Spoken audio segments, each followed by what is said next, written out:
What's up, everybody? This is Bree from Young, Saved, and Free, and I'm back at you guys with this week's devotional.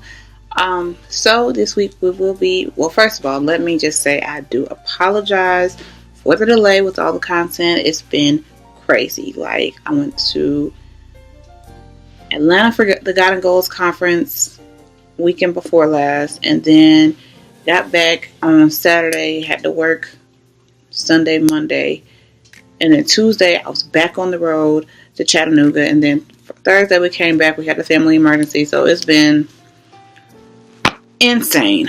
Yes. But anyway, this week we are going to be talking about the discomfort and healing. And so I'll be coming from Mark 5. A lot of people are familiar with the Mark 5 story about Jesus and the demon-possessed man. So I'm starting from verse 1 through 5. And I'll put the scriptures in the description box. So if you look at the verses 1 through 5, you'll see that this man was literally going crazy. Like, you know how crazy you gotta be to live in a cemetery?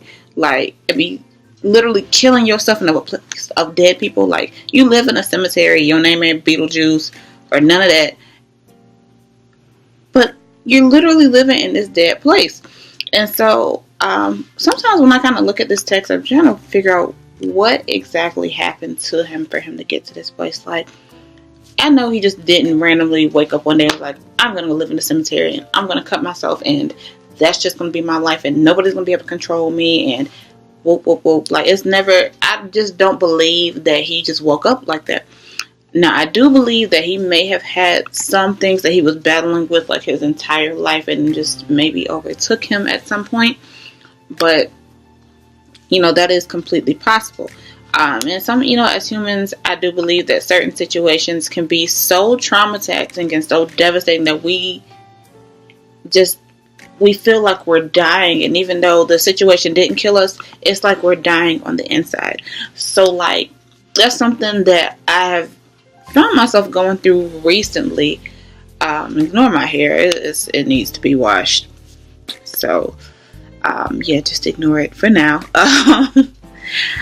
But that is something that I found myself going through lately, and I was just kind of like, what is wrong with me? Like, why do I feel like this? Why am I hurting so bad? Like, emotionally, spiritually, I am hurting. And so I actually was confronted with a lot of my issues within the last few weeks, and it was brought to my attention that I had inherited a spirit from my father. Some of y'all may know this, some of y'all may not. I don't have the best relationship with my mother. It's bad. It's really bad, honestly. And it's been like that my whole life that I can remember. And I could never figure out why she treated me the way that she did, or why she felt the way that she did towards me. And the longer now that I'm 26 years old, it's like, why is this still like this? Why, usually girls and their moms are like best friends once they're grown.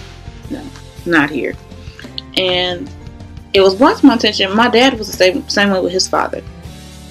And then I started looking at my life, oh my gosh, like, I get that from my dad.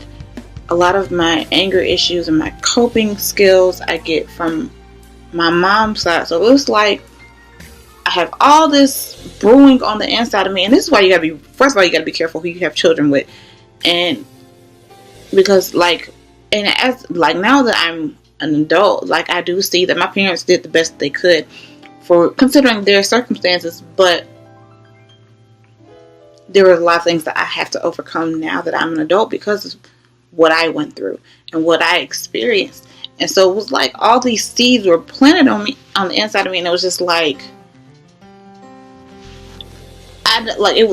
they were causing me so much harm that I didn't even realize it was happening until I got older. Like, I got to a place where I was just like, and I realized I had a season of self-reflection that I went through around this time last year, probably a little bit later in the year, like May, June time frame. And I'm going through that again this year. And it's like, I sat there and I looked and I'm like, like, the reason why I do a lot of the things is because of what I've been through. Like, even with my relationship that I'm in, I try to perfect everything and make everything look so perfect for other people that I'm dying on the inside. I'm literally dying on the inside. And I'm not going to cry because I just talked about this with somebody this morning. But I'm literally like, I hold it all together for them because I know that they have their own situation. And I'm sorry, this door is open behind me. I'm in one of the guest bedrooms, and that's the bathroom right there. But I know everybody else has so much going on and I try to hold it together for them. I'm like, you know what? We're going to make this perfect for you because you have all this other stuff going on. And it was killing me on the inside to do it. Like, it was killing me on the inside to be that way. And so what happened is I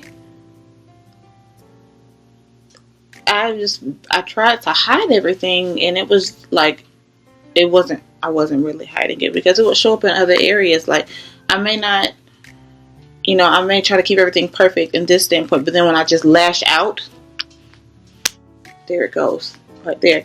And so for some of us, we become spiritual zombies. Like, we have breath in our bodies, but we're just completely dead, like, emotionally, spiritually. And it's because of the seeds that were planted in us. And if you look in Mark 11, I believe, there's a story where Jesus he cursed the fig tree for not producing fruit. Now, the Bible does say that we're supposed to be fruitful and multiply, but that particular tree, it had leaves but no fruit. And so that is a sign that it's been overwatered. And I actually did a little bit. I have no green thumb. Like, me and plants, we are not friends. Like, no. No. We're just not friends. And so I was looking at, signs that a plant was being overwatered or, that has been given too much. So one of the signs is that it's wet and wilting. So, people continue to pour in it, but it's just not growing. It's literally dying from the amount of water that's in it. Another sign is that it's the leaves on it start to turn brown or yellow. And so even with those, it's like there's leaves that are growing dead. And then there's other leaves that are coming out new. So it's not growing the way it's supposed to. And then another sign is edema. And edema is when the plant has absorbed so much water that it's putting pressure on the inside and it's making the plant rupture. Like, everything, all the plant cells are to the point they're going to rupture. And it leaves like sores and blisters and stuff on the plant. And one of the final signs is root rot, which is where the soil has become so watered down that it's dense and is making the roots not have enough room to breathe, and they begin to rot because they're not getting the air that they need. And so that is what happens with some of us. Like, some of us, we have seeds that are planted on the inside of us, and they just keep life circumstances keep adding more water to it. So, like,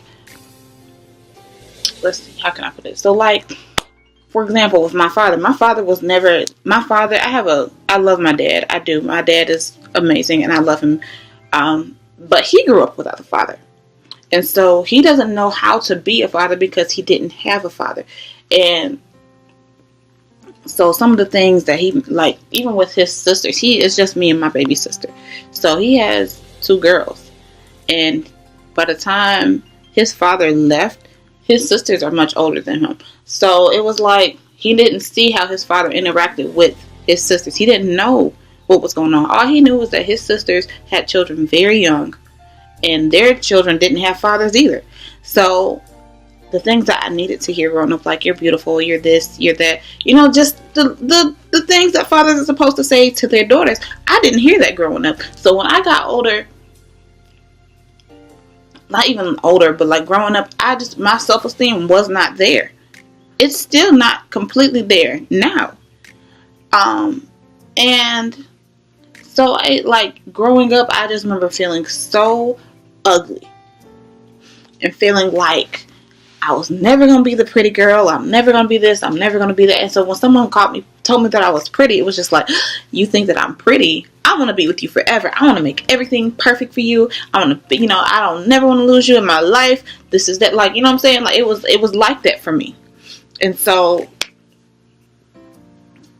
now that I'm older, it's like, you can't be like that. You have to heal from that. Like, you can't just keep going like that. But it got to the point where I had to stop and look. I'm like, wait a minute, you can't keep living your life like this. And even the other things that's happened to me, I would act like it didn't happen, but all along I'm carrying this weight inside of me, and it's literally, I feel like I'm being suffocated by how much I'm carrying with me. And I'm still gonna do a video on the God and Goals conference, but there was a point in the conference where I started to reflect on my life. There was this big healing that took place during the conference. It was crazy, but when that was happening, I felt like I was suffocating. Like, I literally, if you could ask the girls that were sitting on either side of me, I was literally trying to grab air, because I felt like something was squeezing the life out of me. And that's when the healing took place, right there. And so what happened, like I said, what happens is when we get overwatered with life, our roots begin to rot and our leaves begin to wilt, and we just start dying on the inside. But we can be like the man in Mark 5, like, we might not be in a cemetery killing ourselves, but we can still be like him, because when he saw Jesus, he ran out the cemetery and began to worship Jesus. And the crazy thing is, even though he had all that stuff on the inside of him, he still recognized who Jesus was, and he recognized him so much so that he worshiped him. And some, in spite of our pain, we can still be able to find Jesus. And I know that some of us, we go to church because we know that's where we can get our healing, that's where we can get our deliverance, that's where we can be set free. We know that some people, I'm not saying this, y'all, but there are some people out there who go to church because they're in a bad situation. So it's not that you don't know that you can't be, it's not that you don't know that you can be healed, it's that you know where you need to be. But sometimes we get so comfortable with our issues that we just go out of formality. Not because we really want to be healed, we just want a emotional quickie, as my auntie would call it, or a spiritual quickie. And so, going down to what verse is this? 9 through 20, which is pretty much the rest of the chapter. You'll see that the man will say Jesus is speaking to the spirit of the man, and the spirits that made a giant spirit in the man. It was so many that it was called legion. Like, this man got a gang of spirits in him, and y'all wonder why he's killing himself. And it was crazy. Like, when I looked at him, like, I wonder, one, how long he had been in the cemetery cutting himself. Two, I wonder how many people knew that he was there, because they got so comfortable. Whoever it was, they got so comfortable with it. It was kind of like, oh, that dude over there in the cemetery, oh, he's crazy. Yeah, he's been there forever. Whatever, ignore it. They got so comfortable with his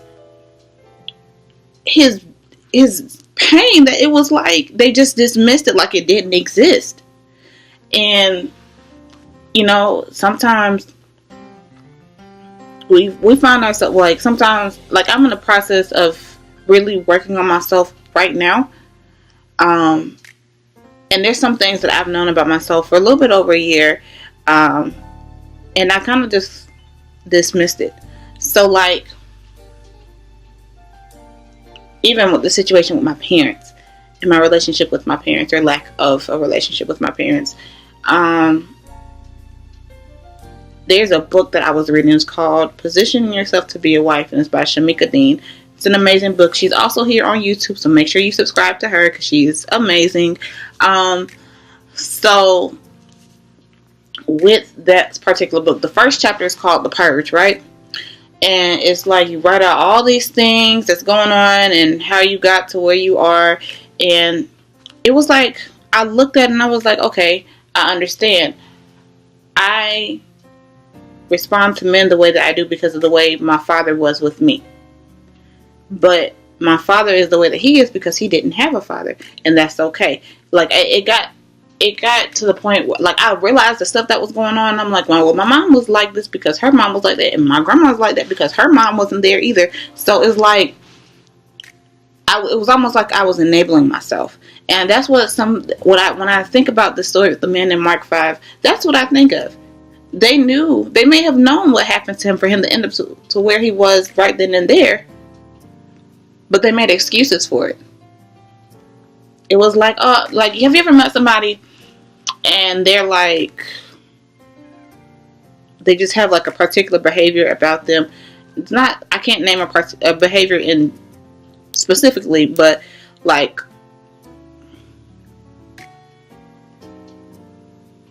when things change, they kind of like, when things happen in life, they kind of like change up and they just never recover from that. Like, who can I use as an example?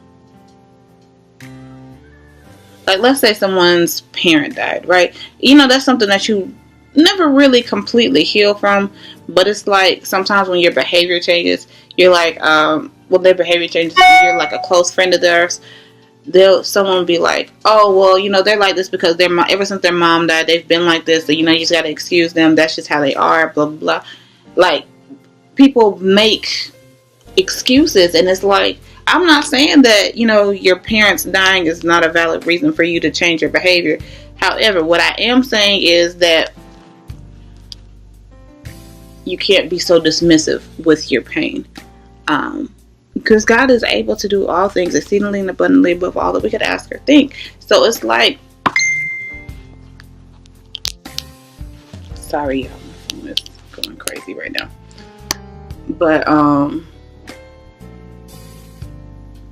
it gets to a point where you have to be healed. You have to, you know, you have to do those things, and just so that you can live your best life, like you can live your life as abundantly as possible, or, you know, just to be able to get to a place where you can breathe again. Like, some of us, like I said, I was at this conference and I literally could not breathe. I couldn't breathe. There was like nothing. It was like I couldn't. My lungs and my chest was hurting because I could not breathe because of everything that was like ganging up on, well, not ganging up, but that was just gathering in me, and it wasn't okay. And then on top of that, sometimes your healing is not just for you, it's for other people, because other people will get so comfortable with your pain as well that they'll forget that you can move past it. So like when Jesus healed the man, and when he cast out the spirits into the swine, and the swine killed themselves, he told the man that, what did he tell him? Hold on. I'm sorry, I'm looking at the scripture on my computer, sorry. Okay. And so it says, and when he got into the boat, and he who had been demon possessed begged him that he might be with him. However, Jesus did not permit him, but he said to him, go home to your friends. Okay, so the man wanted to go with Jesus, right? And Jesus was like, no, you can't go with me. You have to go back home to your friends. That, like, your friends and family get so comfortable with your pain that when they don't think that you can be delivered from that, they don't think that you can be healed from that. They just know what they know, right? And so your healing can help their disbelief or unbelief. Is that? You know what I'm talking about. But it's to help them. You don't know who your healing could help. I mean, yes, to help you, but it can also help somebody else. You don't know how many people like, well, if he healed you, he can heal me too. If he can heal her, then he can, you know what I'm saying? Like, you have no idea how many people it can affect. So that's why we have to go to get our healing. Stop holding on to the thing that hurt you 25 years ago. Stop holding the thing that hurt you 15, 20, 5 years ago, wherever it was. Go get your healing and get what God got for you. All right. Thank you guys so much for watching. That's all I got for you today, and I love you, and I will see you in the next video. Be sure to like, comment, and subscribe.